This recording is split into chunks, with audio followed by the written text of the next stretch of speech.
ಇವತ್ತು ಎಲ್ಲಿ ಹುಲಿಗಳು ಹೊರಗಡೆ ಬರ್ತಾ ಇದೆ, ಆನೆಗಳು ಹೊರಗಡೆ ಬರ್ತಾ ಇದೆ, ಚಿರತೆಗಳು ಹೊರಗಡೆ ಬರ್ತಾ ಇದೆ, ಅದರ ಚಲನವಲ್ಲದ ಬಗ್ಗೆ ನಿಗಾ ಇಕ್ಕುವಂಥದ್ದು ಮತ್ತು ಅದ್ರ ಬಗ್ಗೆ ಅರಣ್ಯದ ಅಂಚಿನಲ್ಲಿರುವಂಥ ಎಲ್ಲ ಏನು ಹಳ್ಳಿಗಳಿದ್ದಾವೆ, ಬಸ್ತಿ ಮಾಡೋಂಥ ಜನ ಇದ್ದಾರೆ ಅಲ್ಲಿ, ಇವತ್ತು ಅವರಿಗೆ ಮಾಹಿತಿ ಕೊಡುವಂಥದ್ದು, ಅವರಿಗೆ ಅರಿವು ಮೂಡಿಸುವಂಥದ್ದು ಮತ್ತು ಯಾವುದೇ ರೀತಿಯ ಅನಾಹುತಗಳಾಗದ ರೀತಿಯಲ್ಲಿ ಮತ್ತು ಜೀವ ಅತ್ಯಮೂಲ್ಯವಾದಂಥದ್ದು, ಆ ಜೀವಹಾನಿ ಆಗದ ರೀತಿಯಲ್ಲಿ ನೋಡಿಕೊಳ್ಳುವಂಥದ್ದಕ್ಕೆ ಇದು ಸಹಕಾರಿ ಆಗ್ತದೆ. ಇದು ಬರೀ ಕೊಳ್ಳೇಗಾಲ ಅಷ್ಟೇ ಅಲ್ಲ, ಇವತ್ತು ರಾಜ್ಯ ಮಟ್ಟದಲ್ಲಿ ಒಂದು ಇಂಟಿಗ್ರೇಟೆಡ್ ಕಮಾಂಡ್ ಸೆಂಟರ್ ಮಾಡ್ತಾ ಇದ್ದೇವೆ. ಅದೀಗ ಸಿದ್ಧತೆ ನಡೀತಾ ಇದೆ. ಸುಮಾರು 1 ವಾರ ಒಳಗಾಗಿ ಅದರ ಉದ್ಘಾಟನೆಯನ್ನು ಮಾಡ್ತೇನೆ. ಎಲ್ಲೆಲ್ಲಿ ಇವತ್ತು ವನ್ಯಜೀವಿ ಧಾಮಗಳಿದ್ದಾವೆ, ಎಲ್ಲೆಲ್ಲಿ ರಾಷ್ಟ್ರೀಯ ವನಗಳಿದ್ದಾವೆ, ಎಲ್ಲೆಲ್ಲಿ ಹುಲಿ ಸಂರಕ್ಷಿತ ಪ್ರದೇಶ ಇದೆ, ಆ ಭಾಗದಲ್ಲಿ ಏನೇನು ಕಾರ್ಯಚಟುವಟಿಕೆಗಳು ಇರ್ತವೆ ಅನ್ನುವಂಥದ್ದು ಒಂದೇ ಕಡೆ ಕೂತ್ಕೊಂಡು ಅದನ್ನು ನಿಗಾ ಇಕ್ಕಿ ಹಿರಿಯ ಅಧಿಕಾರಿಗಳು ಅದಕ್ಕೆ ಮೇಲ್ವಿಚಾರಣೆ ಮಾಡ್ತಾರೆ. ಮತ್ತು ಇದು ಹೆಚ್ಚಿನ ಮಟ್ಟದಲ್ಲಿ ಸಾವು ನೋವುಗಳನ್ನು ತಡೀತದೆ ಮತ್ತು ಅವಘಡಗಳಾಗುವಂಥದ್ದು ತಪ್ಪಿಸಲಿಕ್ಕೆ ಸಹಕಾರಿ ಆಗ್ತದೆ. ಅದರ ಉದ್ಘಾಟನೆ ಮಾಡ್ತಾ ಇದ್ದಾರೆ. ಕಡಿಮೆ ಆಗಿದೆ.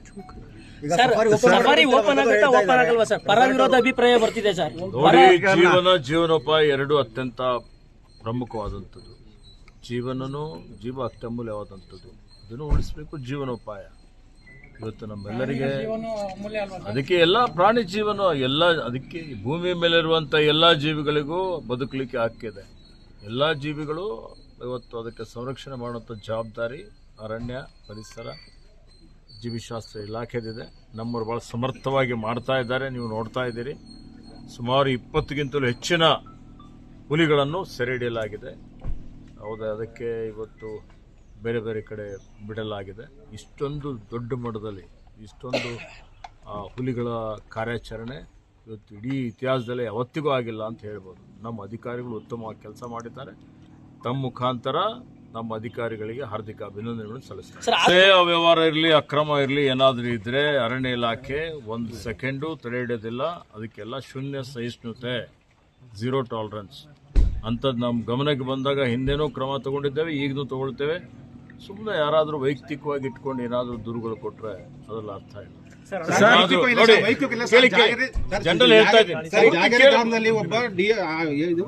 ಫಾರೆಸ್ಟ್ ಒಬ್ರು ಅಕ್ರಮವಾಗಿ ಶಾಮೀಲಾಗಿ ಅವರು ಕಲ್ಲು ಮತ್ತೆಲ್ಲ ಹೊಡಿತು ಶಾಮೀಲಾಗಿದ್ದಾರೆ ಸರ್. ಆ ತರ ನೋಡಿ, ಆ ತರ ಆಗಿದ್ರೆ ತನಿಖೆಗೆ ಆದೇಶ ಕೊಡ್ತೀನಿ ಸರ್. ಈಗ ನೇರವಾಗಿ ಚೆಕ್ ಪೋಸ್ಟ್ ಡ್ಯೂಟಿಗೆ ನಿಯೋಜನೆ ಮಾಡುವಂತ ಒಬ್ರನ್ನ ಆದ್ರೆ ದುಡ್ಡು ಇಸ್ಕೊಂಡು 30,000 ರೊಟೇಷನ್ ಆಗ್ತಾ ಇದಾರೆ ಅಂತ ಆರೋಪ ವಿತ್ ಎವಿಡೆನ್ಸ್ ಕೂಡ ಇದೆ ಸರ್. Check post Bandipur. ನಿಮ್ಮ ಹತ್ರ ಏನಾದ್ರೂ ಎವಿಡೆನ್ಸ್ ಇದ್ರೆ ಇವತ್ತೇ ಕೊಡಿ. ತತ್ಕ್ಷಣವೇ ನಾನು ಅದಕ್ಕೆ ತನಿಖೆಗೆ ಆದೇಶ ಮಾಡ್ತೀನಿ. ತನಿಖಾ ವರದಿ ಆಧಾರದ ಮೇಲೆ ನಿಯಮಾನುಸಾರ ಕ್ರಮನ ತಗೊಳ್ತೇನೆ. ಸಫಾರಿ ಕುರಿತು ತಜ್ಞರು ವರದಿ ಕೊಟ್ಟಿದ್ದಾರೆ. ಸಫಾರಿ ಆರಂಭ ಆಗುತ್ತಾ? ತಜ್ಞರು ವರದಿ ಕೊಟ್ಟಿದ್ದಾರೆ. ನೋಡಿ, ರೈತರಿದ್ದಾರೆ, ಈ ಭಾಗದ ಸಾರ್ವಜನಿಕರಿದ್ದಾರೆ, ಜನಪ್ರತಿನಿಧಿಗಳಿದ್ದಾರೆ. ಅವರೆಲ್ಲರ ಜೊತೆ ಚರ್ಚೆ ಮಾಡಿ ಇದನ್ನು ಅವಲೋಕಿಸಿ ನಾವು ತೀರ್ಮಾನ ಮಾಡ್ತೇವೆ.